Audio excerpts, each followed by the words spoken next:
आज की भागदौड़ भरी जिंदगी में डिप्रेशन और एंजाइटी जैसी मानसिक समस्याएं आम हो गई हैं। आम लोग ही नहीं बल्कि बड़े बड़े सेलेब्स भी इससे जूझ रहे हैं। बॉलीवुड की टॉप एक्ट्रेस दीपिका पादुकोण भी उन सितारों में से एक है जिन्होंने मेंटल हेल्थ को लेकर खुलकर बात की है। लेकिन क्या आप जानते हैं कि जब दीपिका डिप्रेशन से जूझ रही थी तब वो थेरेपी लेने के लिए पेपराजी से छिप कर जाया करती थी। वो नहीं चाहती थी कि किसी को इसके बारे में पता चले। हाल ही में एक इंटरव्यू में उन्होंने अपनी इस मुश्किल जर्नी के बारे में खुलकर बात की। दीपिका पादुकोण ने अपनी जिंदगी के उस दौर को याद करते हुए बताया कि बचपन से ही वो काफ़ी एक्टिव थी। स्कूल में पढ़ाई के साथ साथ स्पोर्ट्स और मॉडलिंग में भी हिस्सा लिया करती थी। लेकिन जब वो फिल्म इंडस्ट्री में आई और अपने करियर के टॉप पर थी तभी 2014 में अचानक सब बदल गया। दीपिका ने बताया, एक दिन मैं काम कर रही थी और अचानक बेहोश हो गई। शुरू में लगा कि ये सिर्फ थकान होगी, लेकिन बाद में एहसास हुआ कि ये डिप्रेशन था।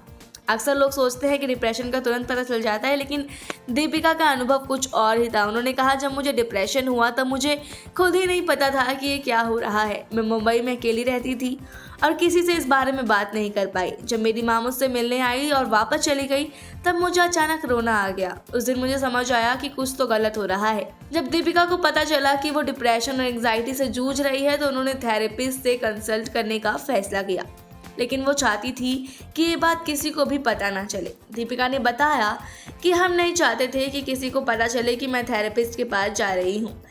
मैं बहुत प्राइवेट थी और मैंने ये बात किसी को नहीं बताई कि मैं कैसा महसूस कर रही हूँ। थेरेपी सेशन के बाद जब दीपिका धीरे धीरे ठीक होने लगी तब उन्होंने सोचा कि लोगों से इस बारे में बात करना चाहिए, क्योंकि लोग इस बारे में बात करने से डरते हैं, लेकिन इसे छिपाने से कोई फायदा नहीं होता। दीपिका ने कहा, जब मैं ठीक होने लगी तो मैंने खुद से सवाल किया कि हम इस बारे में खुलकर बात क्यों नहीं कर सकते। मानसिक स्वास्थ्य भी उतना ही ज़रूरी है जितना फिजिकल हेल्थ। इसके बाद दीपिका ने तय किया कि वो अपनी कहानी खुलकर दुनिया के सामने रखेंगी। उन्होंने नेशनल टेलीविजन पर आकर अपनी जर्नी शेयर की। उनका ये वीडियो तेजी से वायरल हुआ और लोगों में मेंटल हेल्थ को लेकर जागरूकता बढ़ी। डिप्रेशन से बाहर आने के बाद दीपिका ने लिव लव लाव फाउंडेशन की शुरुआत की। इसका मकसद उन लोगों की मदद करना था जो मानसिक बीमारियों से जूझ रहे हैं।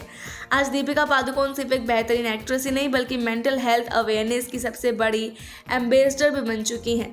वो अक्सर इंटरव्यू और सेमिनार में मेंटल हेल्थ पर खुलकर बात करती है और लोगों को जागरूक करती हैं। दीपिका की इस बहादुरी के लिए उनके फैंस ने उनकी जमकर तारीफ की। लोगों ने कहा कि उनका खुलकर इस बारे में बात करना दूसरों के लिए इंस्पिरेशन है। दीपिका की ये कहानी हमें सिखाती है कि मेंटल हेल्थ उतना ही ज़रूरी है जितना फिजिकल हेल्थ, तो इसको इग्नोर करना बिल्कुल भी अच्छी बात नहीं होगी।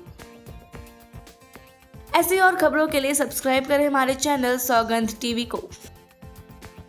आप देख रहे हैं सौगंध टीवी, सौगंध वतन की।